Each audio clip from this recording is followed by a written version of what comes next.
பெருமக்களே, மனம் நிறைந்த மகிழ்ச்சியோடும் அரங்கம் நிறைந்த எண்ணிக்கையோடும் கூடியிருக்கின்ற அன்பு உறவுகளே, அன்பு தமிழ் நெஞ்சங்களே, அனைவருக்கும் வணக்கம். வானத்திலே வெவ்வேறு திசையிலே பறந்த பறவைகள் தங்களுடைய சொந்த கூடு திரும்பினால் எப்படி இருக்குமோ அப்படி இந்த விழா இருக்கிறது. எங்களுடைய சொந்த கூடு தஞ்சை தான். நாங்கள் எல்லாம் வானத்தில் எந்தெந்த திசையிலோ பறந்து அவ்வப்போது இந்த கூட்டை எட்டி பார்த்து விட்டு செல்கிறோம்.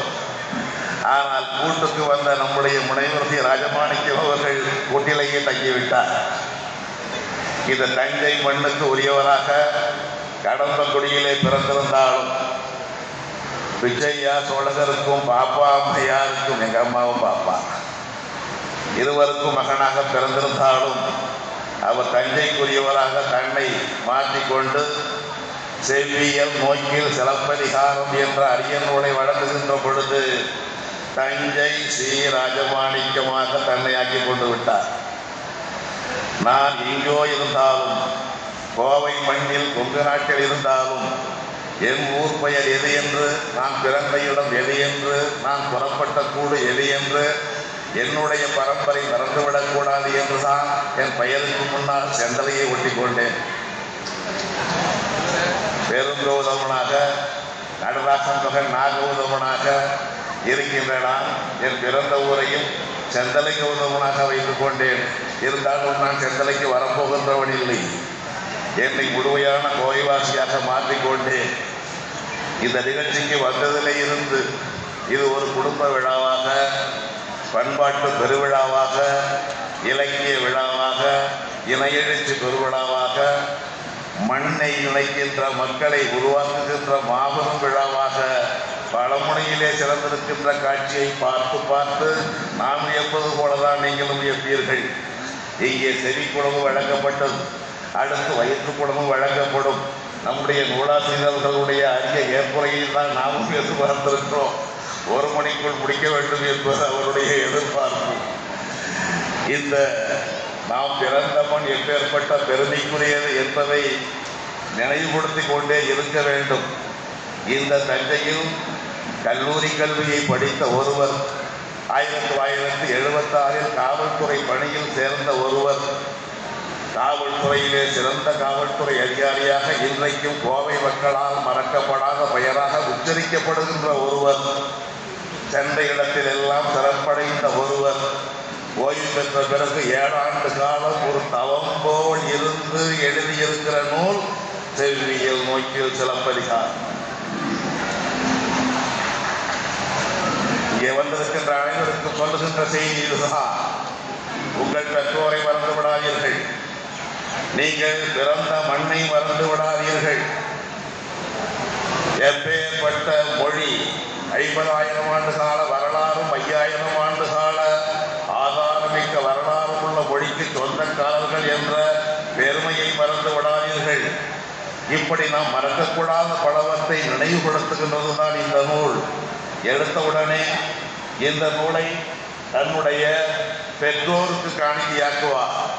பிச்சையா அவர்களும் பாப்பா அவர்களும், என்னை பெற்றவங்க நீங்க தானே, எனக்கு கல்வி கொடுத்தவங்க நீங்க தானே, உங்களுக்கு நான் பூவால் படையல் போடலாம், வாடிவிடும். பொன்னால் படையல் போடலாம், மங்கிவிடும். இதுவோ எழுத்தால் படையல் போட்டிருக்கின்றேன் என்றுமே மறையார்.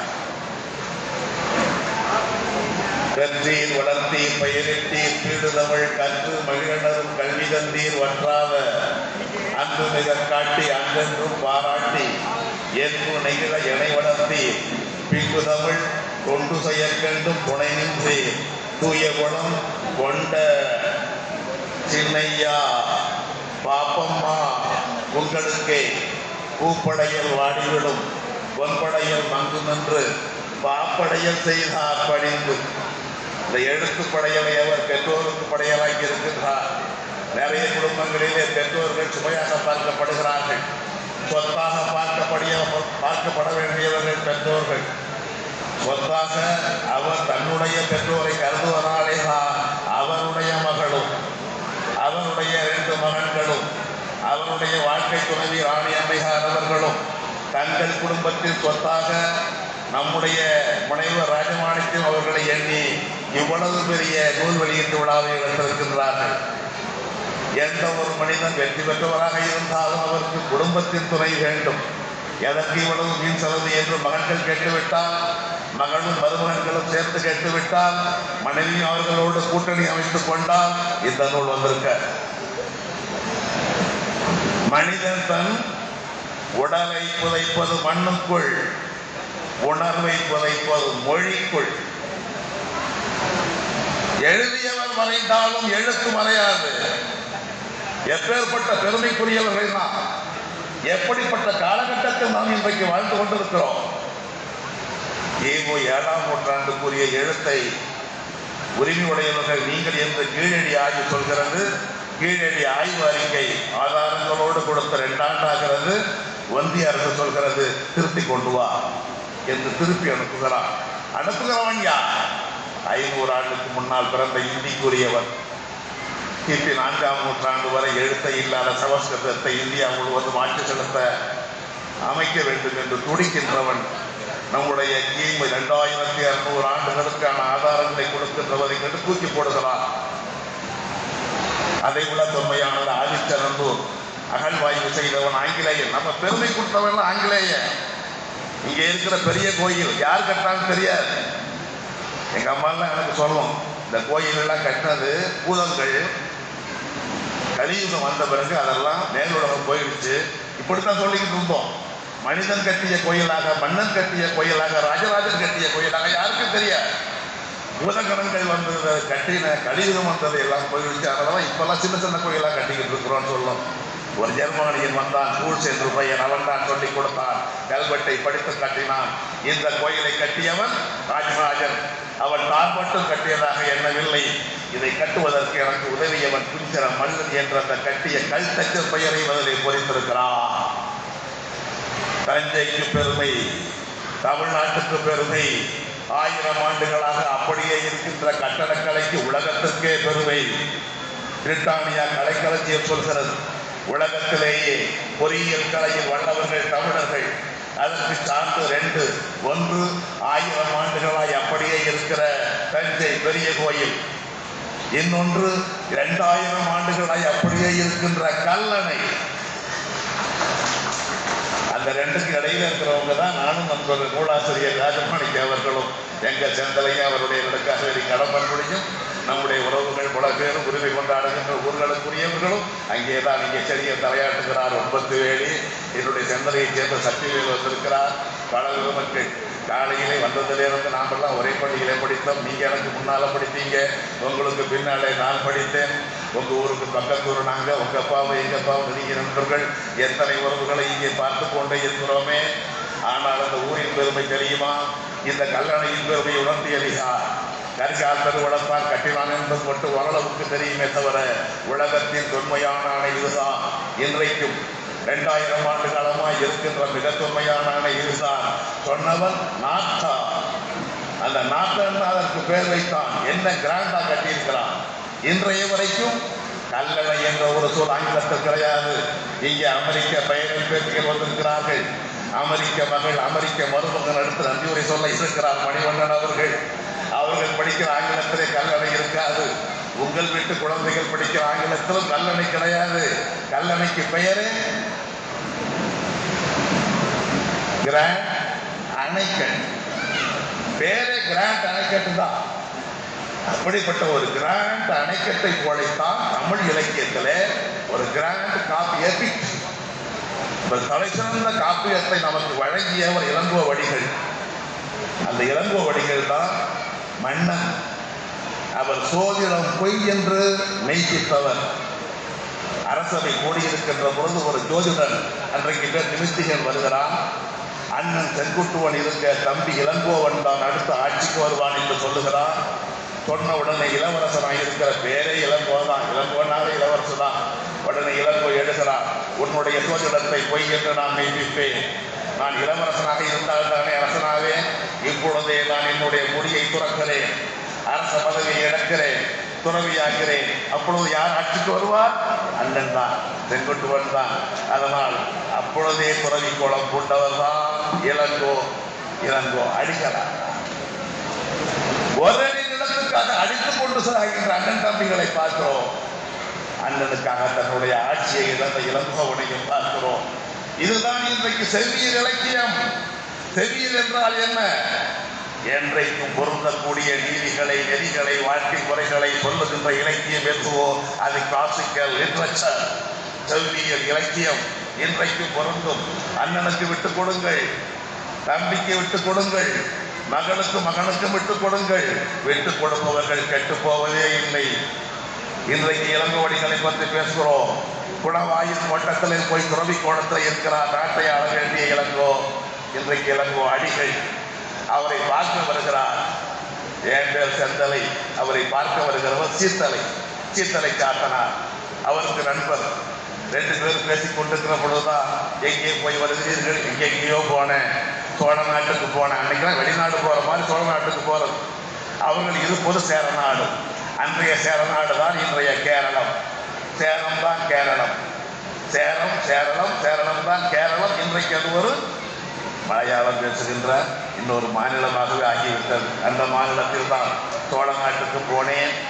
அந்த சோழ நாட்டில் எத்தனையோ நிகழ்ச்சிகளை பார்த்தேன், கேட்டேன். ஒன்றை மட்டும் மறக்க முடியல. அங்கே காவிரி பூம்பட்டினம், அதுதான் காவிரி பூம்பட்டினம். இன்னொரு பேர் பூம்புகார். அங்கே ஒரு சின்ன வணிகன், அவன் பேர் மாசாத்துவான். அவனுடைய மகனுக்கு பேர் கோவலன். அவனுக்கு வயசாகிடுச்சு, 16 வயசு. இப்போ இளைஞர்கள் ஏக்கமடைவார்கள், பிறந்திருந்து அங்கே அப்போ பிறந்திருக்கணும்னு. 16 வயதாகிவிட்டது, இன்னும் திருமணமாகவில்லையே என்ற கவலை. அதே பூம்புகாரில் இன்னொரு வணிகன், அவன் வெளிநாட்டுக்கு வணிகம் செய்கின்றவன், பெரிய செல்வன்.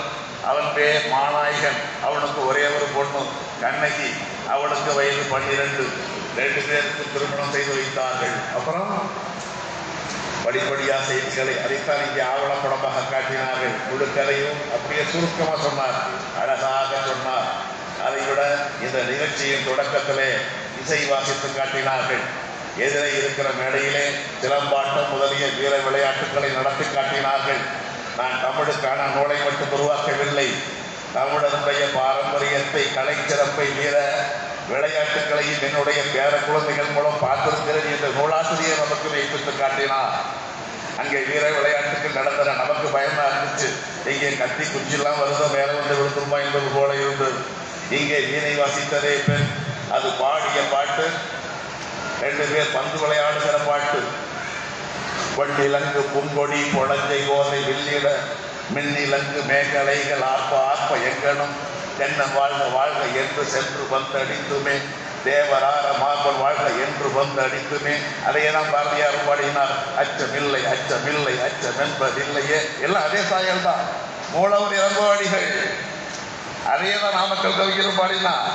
அதையேதான் பாரதிதாசனும் பாடினார். நடவு செய்த தோழர் கூலி நாள நாவை ஏற்பதும் உடல் உழைப்பிலாத செல்வர் உலகை ஆண்டு உலாவலும் கடவுளான என் உரைத்த கைவர் கூட்ட மீதிலே எல்லாத்துக்கும் மூலம் அதுதான். அதை இதையா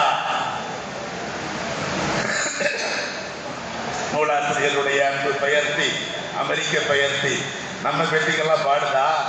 அது என்ன பண்ணுது? நம்ம ஊர்ல நடந்தாய் வாழி காவேரி என்று இளங்கோ பாடினார். இப்ப காவிரி நடக்குமா, ஓடுமா, இன்னும் கொஞ்ச நாளைக்கு இருக்குமா என்று தெரியல. மழை பெஞ்சா இருக்கலாம். இங்கே ஆங்கில பள்ளியிலே படித்த நம்முடைய குழந்தை ரயில் ரயில் கோ அவே, மழையே மழையே வா என்பதுதான் நம்முடைய மரபு. இது வர்ற மழையும் கோ போங்குது.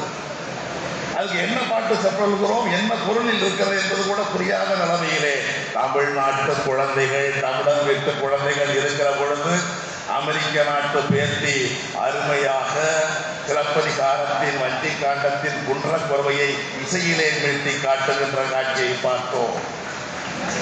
சிலப்பதிகாரம் முத்தமிழ் காப்பியம். அதில் இசை உண்டு, படிக்கக்கூடிய இயல் உண்டு, பாடக்கூடியது இசை, நடிக்கக்கூடிய நாடகம் உண்டு. சொல்லிக்கொண்டே போவேன். பசி, சாப்பிட வேண்டும், ஏற்புரையாற்ற வேண்டும், நாடக காப்பியம். காவலர்கள் கூட சொன்னார்கள், காவல்துறை அதிகாரிகள் எல்லாம் நாடகம் மாதிரி இருக்கும். சாதாரண மற்ற இதிலே பார்த்தால் ஏமா என்ன வேணும் அப்படிம்பாங்க. நாம் பார்க்கிறேன், இப்பொழுது பெரும்பாலும் பார்க்கல. இப்போ நம்ம பார்க்கலாம், தொலைக்காட்சி பார்க்கிறோம். முதலில் கேட்கிற வானொலி தொலைக்காட்சிகள்ல உரையாடல் வருகிற பொழுது, ஏமா அப்படி கண்ணீர் விட்டுக்கிட்டே வர்ற, சேலையெல்லாம் நனைஞ்சு போச்சு, கீழே கூட விழுந்து அளவுக்கு அவ்வளவு அழுதுருக்கேன்னா நம்ம கண்ணுக்கு முன்னால் தெரியும் சேலை நினைக்கிற அளவுக்கு அழுதுருக்கிறார். காரணம் நாம அதை ஒளியா கேட்கிறோம் வானொலியில. அதற்கு மூலம் சிறப்பதிகாரம். நீர்வார் கண்ணை ஓ அழுதுகிட்டே வர்றா, எம்முன் நின்றோய் முன்னார நிற்கிறார். யாரையோ நீ மடக்கொடி போய், அப்பதான் கேட்கிறான் யாருன்னு. இந்த காட்சியா சொல்லுவான். அந்த கண்ணகி கடைசி நேரத்தில் உயிர் துறக்க போகிற பொழுது கூட அப்படியே வருவாங்க. அங்கே இருக்கிற பழங்குடி மக்கள், மலைவாழ் மக்கள், அவங்க கூட அதே கண்ணகி கேட்பாங்க, யாருன்னு கேட்பாங்க. யாருமா நீ தான் கேட்கணும். ஆனா அவங்க தங்களை பத்தி சொல்லுவாங்க, நாங்கெல்லாம் குருவியை விரட்டி விட்டு கிளியை துரத்தி விட்டுட்டு மலை மேல ஏறி அங்கே இருக்கிற அருவியில ஆடி அதனால சோர்ந்து போய் நடந்து வந்து கொண்டிருக்கிறோம். இந்த மலை மேல நிற்கிறியே நீ குருவியோ பியும் அருவி கடந்தும் குன்றத்து சென்று வைகி அருவி ஆடியும் துணை குலைந்தும் அளவுக்கு வருவேன் முன் மலை வேங்கை ஓ வேங்கை மரம் மலை வேங்கை நறுநிழலில் வள்ளி பொழுவில் முருகனோட மனைவி வள்ளி போலவே இருக்கியம்மா, யாரையோ நீ மணமதுரையோடு அரசு கேடுற கணவனையன் கிழந்து போந்த கடுவினையே, என் கணவனை பறிகொடுத்து விட்டேன் நான் தான் சொல்லுகிறான். இப்படித்தான் இந்த கதை நடக்கும். உள்ளத்தை உருக்கும் ஒவ்வொரு காட்சியும். அது பூம்புகா சோழ காண்ட பகுதி முதல் காண்டம். மதுரை அவன் உயிர் துறந்தது 2வது காண்டம். அந்த கண்ணகி இயற்கை தெய்வமாக வழிபடப்படுவார். வையத்து வாழ்வாங்கு வாழ்பவர் வானுலையும் தெய்வத்து வைக்கப்படுவார். அந்த தெய்வமாவது வஞ்சி காண்டம். இந்த சிலப்பதிகாரம் 3 காண்டங்களை உடையது. பூவேந்தர்களுக்கு உரியது. சேர சோழ பாண்டியன் 3 பேரையும் ஒற்றுமையாக்குகின்ற ஒற்றுமை காப்பியம் இது. தமிழின் முதல் காப்பியம் இது. முக்கியம் குடிமக்கள் காப்பியம். உலகத்தினுடைய முதல் குடிமக்கள் காப்பியம் இதுதான். எல்லா காப்பியங்களும் கடவுளை பற்றி பேசும், மன்னர்களை பற்றி பேசும். ஆனால் இங்கே மன்னன் இளங்கோவன் மக்களை பற்றி பேசுகிறான். இளங்கோ அன்போன் மன்னன் இளங்கோ அடிகள், கோவலன் வணிகன், கண்ணகி வணிகனுடைய மகள். குடிமக்களை பற்றி பேசுகின்ற குடிமக்கள் காப்பியம் இது. இந்த காப்பியத்தினுடைய சிறப்பு என்ன என்பதை 7 ஆண்டு கால தவத்தின் மூலம் நம்முடைய நூலா, அது தவம்தான், முயற்சி அல்ல, உழைப்பு அல்ல, அதே நினைவாக முகநூல்களை எழுதி கொண்டே இருப்பார். சிலப்பதிகாரத்தை பற்றிய செய்திகளை அப்படியே பொழிந்து தள்ளி கொண்டே இருப்பார். நாங்கள் எல்லாம் புலவர்கள், நாங்கள் தமிழாசிரியர்கள், சிலப்பதிகாரத்தை கற்றுக் கொடுப்பவர்கள். எங்களுக்கே தெரியாத செய்திகளை இப்படி சொல்கிறாரே, எங்களுக்கு தமிழ் மட்டும்தான் தெரியும். ஆனால் அவர் சொல்வார், ஷேக்ஸ்பியருக்கு ஒரு ஏசி பிராட்டி கிடைத்தது போல சிலப்பதிகாரத்துக்கு கிடைத்தவர் மார்க்கபந்து என்பார். திகைத்து போவோம். சிம்பனியினுடைய தந்தையா இளங்கோவடிகள் என்பார். வியந்து போவோம். ஆதிசங்கரனுடைய லலிதா சகசர நாமத்துக்கே மூலம் சிலப்பதிகாரத்தினுடைய வேட்டுவ வரி சொல்பவர் நம்முடைய காவல்துறை அதிகாரி முனைவர் சிவராஜ் மாணிக்கம் அவர்கள். ஒரு தனிப்பகுதியே ஷேக்ஸ்பியரும் சிலப்பதிகாரம் என்று எழுதியிருக்கிறார். மாதவிக்கு 11 வகை ஆடல் தெரியும், 8 வகை நடனம் தெரியும். இசை அதனுடைய வரலாறு என்னென்ன இருக்கிறது என்பதை பிழிந்து கொடுத்திருப்பார். அவர் எழுதியிருப்பது சிலப்பதிகார அறிமுக நூல் அல்ல, சிலப்பதிகார கலை களஞ்சியம், என்சைக்ளோபீடியா. அந்த என்சைக்ளோபீடியா சிலப்பதிகாரத்துக்கு என்று உருவாக்கியவர் யார் என்று கேட்டால் தாராளமாக சொல்லலாம், தஞ்சை ராசமாணிக்கம். இந்த விழாவின் மூலம் இலக்கியத்தை படிக்கின்ற அந்த பழக்கத்தை நாம் நம்முடைய குழந்தைகளுக்கு உருவாக்குவோம். குழந்தைகளுக்கு உருவாக்க வேண்டும் என்றால் நாம் முதலில் உருவாக்கி கொள்ள வேண்டும். வீட்டுக்கு வீடு தொலைக்காட்சி பார்க்கின்ற பழக்கம் மிகுந்திருப்பதனாலே இளைஞர்களிடத்தில், மாணவர்களிடத்தில் நோய் போல் பரவி இருக்கிறது. அதிகமாக செல்பேசி பேசினால் 15 ஆண்டுகளில் காது பறி போகும் உறுதியாய். அதிகமாக தொலைக்காட்சி பார்த்தால் மூளையினுடைய இடப்பக்கம் செயலிழந்தே போகும் 15 ஆண்டுகளுக்கு பின். ஆய்வு இது போன்ற கூட்டங்களிலே தான் இவற்றை சொல்ல முடியும். இது நம்முடைய குடும்ப விழாக்கள். நம்முடைய தலைமுறை பின்னால் நமக்கு பின்னாலும் நன்றாக இருக்க வேண்டும் என்ற கவலை நமக்கு உண்டு. பொழுதுபோக்குக்காக மட்டும் பார்ப்போம் என்று நினைக்காதீர்கள். நம்மை நாமே கெடுத்துக் கொள்கின்ற ஒரு முறையை நடத்தி கொண்டிருக்கின்றோம். அது உப்பு மாதிரி. உப்பில்லாமலும் இருக்க முடியாது. ஆனால் உப்பை உணவாக்கிக் கொள்ளவும் கூடாது. மூளையினுடைய இடப்பக்கம் செயலிழந்து போகும். கற்பனை திறன் இல்லாமல் போகும். அதிகமாக தொலைக்காட்சி பார்க்கின்ற குழந்தைகளுக்கு கற்பனை திறனை இருக்காது. எல்லாமே காட்சியாக பார்க்குது. ஆனால் இளங்கோவடிகள் இந்த காட்சியினுடைய விருப்பத்தை கூட்டுருவார். குருவி ஒப்பியும் குருவி பார்த்தாச்சு, கிளி கடித்தும் கிளியை துரத்தியாச்சு. இப்போ நாம் சிட்டுக்குருவி நாள் நடத்தி கொண்டிருக்கிறோம். சிட்டுக்குருவியை பார்த்தா சொல்லுங்கள், அதை காப்பாற்ற வேண்டும். அதற்கு நாளை புரியுங்கள். அழிந்து கொண்டிருக்கின்ற பறவைகள், அழிந்து கொண்டிருக்கிற இயற்கை, அழிந்து கொண்டிருக்கிற மனித இனம் அத்தனையும் காப்பாற்றுவதற்காக இந்த சிலப்பதிகாரம். இலக்கியம் படித்தால் பழைய வரலாற்றோடு நம்மை இணைக்கும். இந்த தஞ்சையிலேதான் சிலப்பதிகாரத்தினுடைய ஒரு பகுதியை மட்டும் எங்களை கூட தமிழ் படிப்பவர்களுக்கு பாடமாக வைக்க மாட்டார்கள். அதை நடத்த எங்கள் ஆசிரியருக்கு தெரியாது.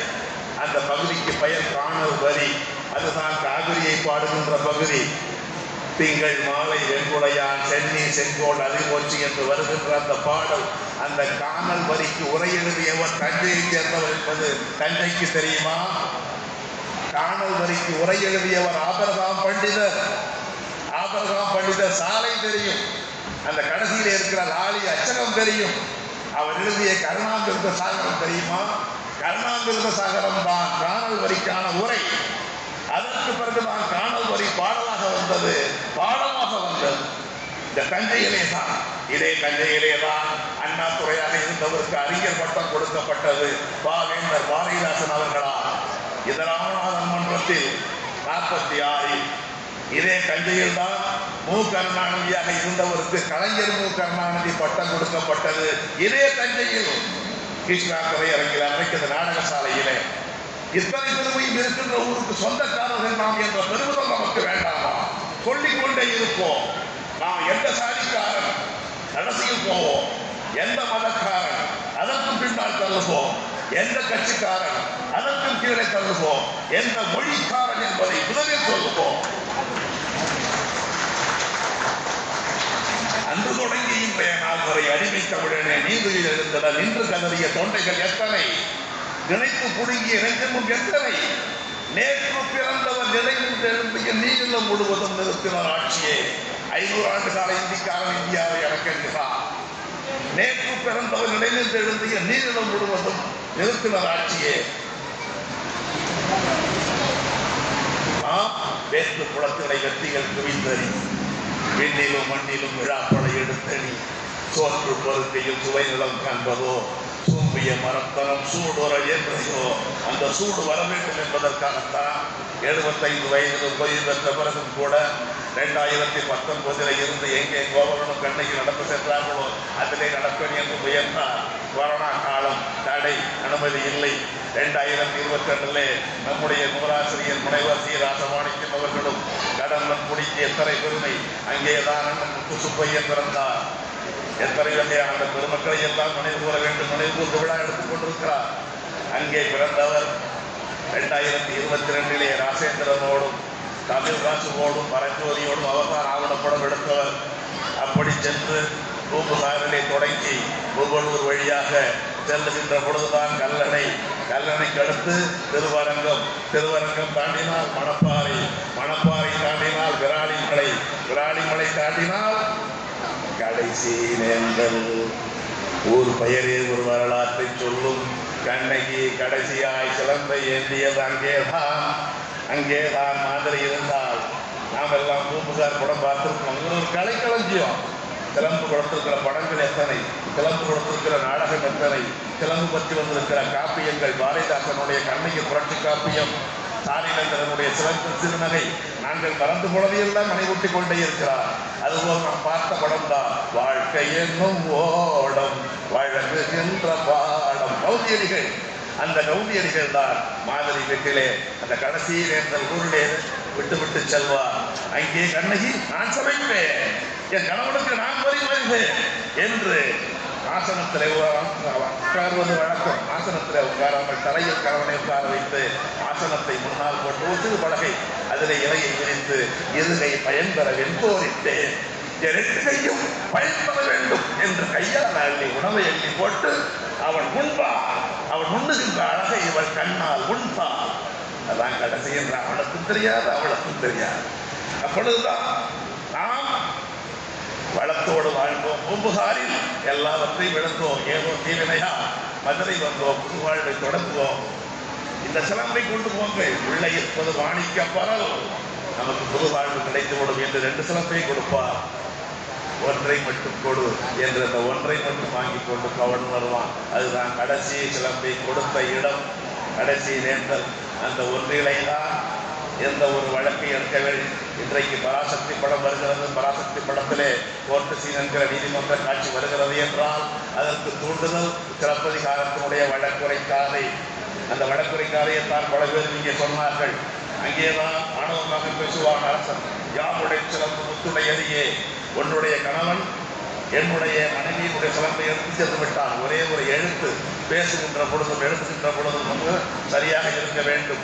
ஒரு எழுத்து தான் கணவனுக்கு மனைவிக்கும், அரசன் பாண்டிய நெடுஞ்செழியனுக்கும் அவனுடைய மனைவிக்கும் ஒரு சின்ன ஊழல்.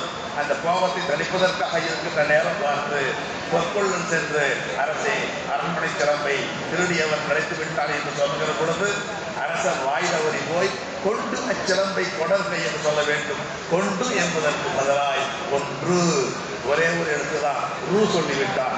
அந்த கொன்று என்ற உடனே அரசனுடைய ஆணை, ஒரு மனிதர் வேலைக்கு இந்த தேசம் ஒன்றென்றால் அத்தேசம் ஒழிதல் நன்றா. இந்த ஒரு மனிதர் சொன்னால் போதும், கொன்று.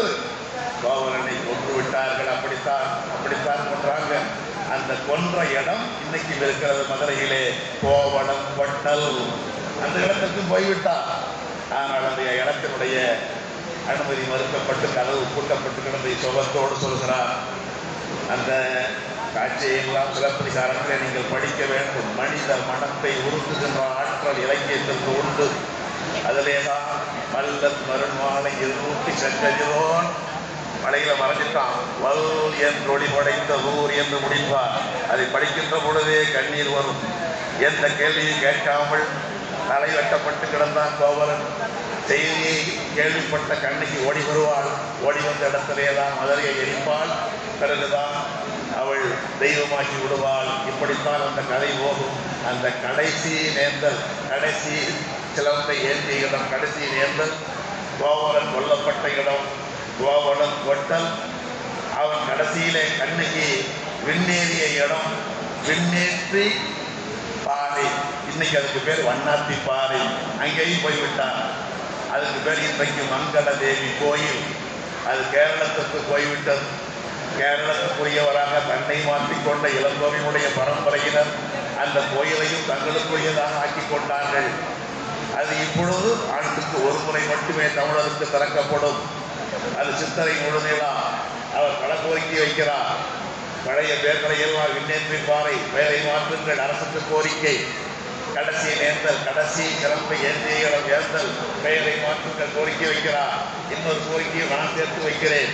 சித்திரை உடல்நலா என்று தஞ்சை மாவட்டம் முழுவதும் விழாக்கோளம் கொண்டிருக்கும் என்பது 70 வயதுக்கு மேலே உள்ளவர்களுக்கு தெரியும்.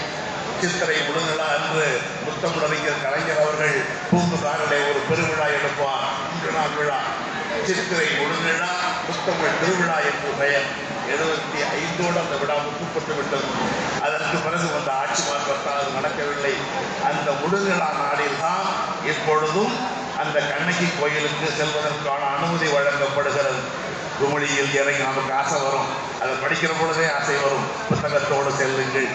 இன்னும் ஒரு 5 ஆண்டுக்கு பிறகு பார்க்கிற பொழுது தீர்க்க சுமங்கலி திருமண மண்டபத்தில் இந்த புத்தகத்தை காண நேரு வெளியிட்டார்.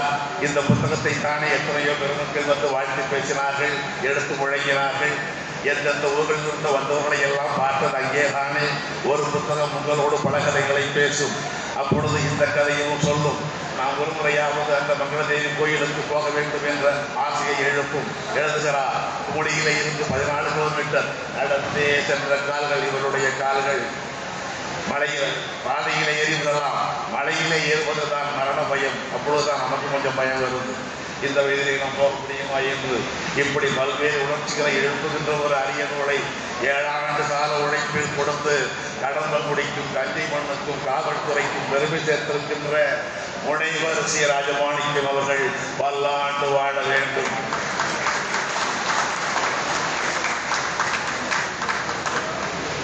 கண்டறிந்தவர்களுக்கு சாவு வராது. எழுத்தால் வாழ்வார்கள், வாழ்நாளும் நீளும். அவர் பல்லாண்டு வாழ்வார், எல்லோருக்கும் வழிகாட்டுவார். நன்றி, வணக்கம்.